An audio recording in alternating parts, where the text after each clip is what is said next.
They say we are afraid of death, but the irony is everyone is ready to die, but not to live. Think about it. We live in routines we hate, we suppress our desires, swallow our truth, fake our smiles, and scroll endlessly through a life we don't even feel connected to. And yes, now I know someone would come up and say, oh no, our desires are not always right. Yes, that's true. But the society we live in or the way we are conditioned, we just wear a mask by saying, no, I am desireless, desires are always bad.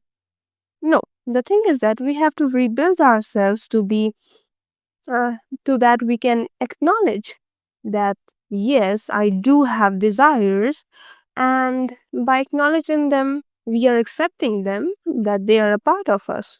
So now we can analyze them, that okay, from where this desire is coming from. And you know what? Desires are not inherently right or wrong, it depends on the core they are coming from.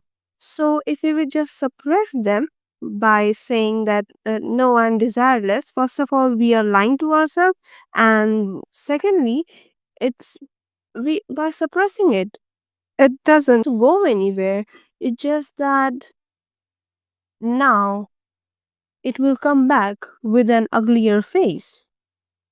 So this isn't fear of death, this is fear of living fully, of making mistakes, of breaking norms, or becoming someone unrecognizable to the version the world expects. Living is heavier than dying. Living with your eyes open means questioning your conditioning. Living means going against what's easy and comfortable. Living means saying, this is not who I am, and daring to change publicly. Now we glamorize hustle, burnout, toxicity, and still call it alive.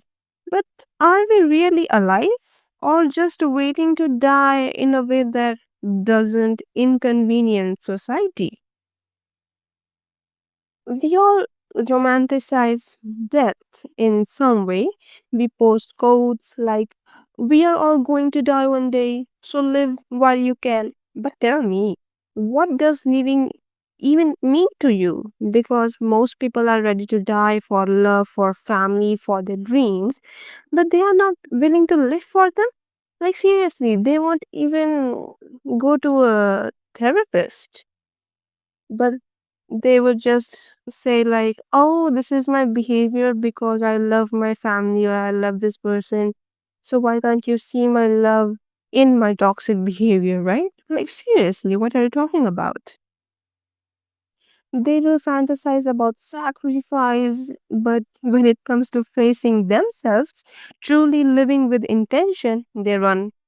Leaving means asking uncomfortable questions. Leaving means breaking the mold. Leaving means saying no to comfort, no to convenience, and no to being on autopilot. And you know what? Obviously, we are addicted to escape. We escape in love, in hustle, in social media, in spirituality, but we never stop and ask, what am I really running from? Why are we are more comfortable imagining tragedy than transformation? Because transformation takes effort, it takes facing yourself. And when you haven't practiced self awareness, your mind becomes a haunted house. You would rather numb than knock on the door.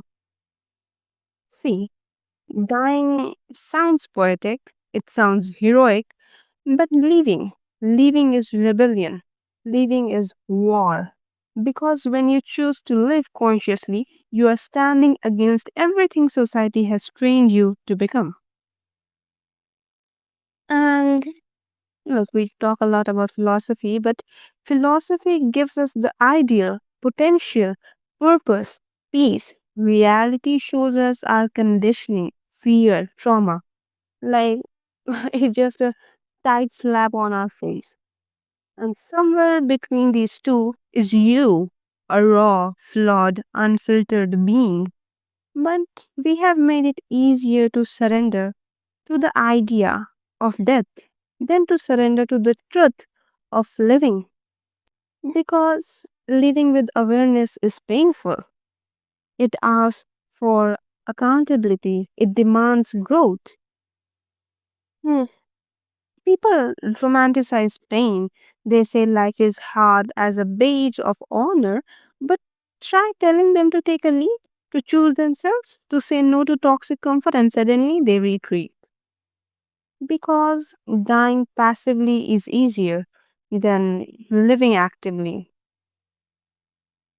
And by all this, I'm not saying that that is something bad or wrong. It's just that it depends on the situation. It depends who we are talking to or what we are talking about, right?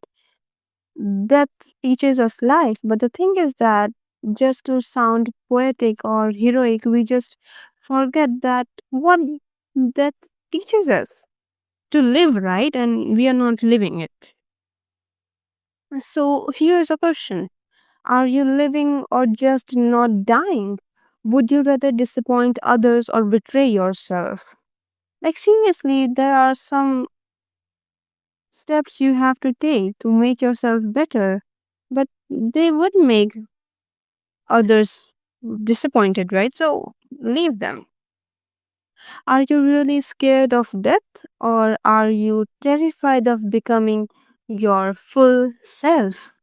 So, no, I'm not impressed by people who say they would die for someone.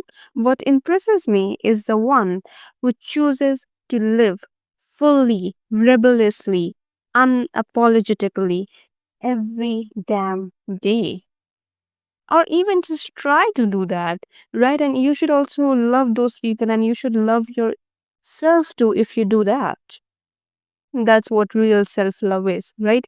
To pushing yourself to your potential, not just saying, oh, now I will eat some sweets or I won't exercise today because today is my self love day. No, that's really self destruction day. Got it? So, this is your reminder. If you are not ready to live, you are not ready to die either. I am not here to give you answers, but I am here to unsettle your truths, to rip the pretty packaging of your comfort zones. This was Unscripted with Anu. No script, just thoughts, no answers, just more questions. If you are not afraid of questioning everything, come back next Wednesday. Follow me on YouTube at Anu Unfiltered. And remember, existence isn't enough. Living is a rebellion. We never bow down, bow down. We wear our flaws like an gnarly crown.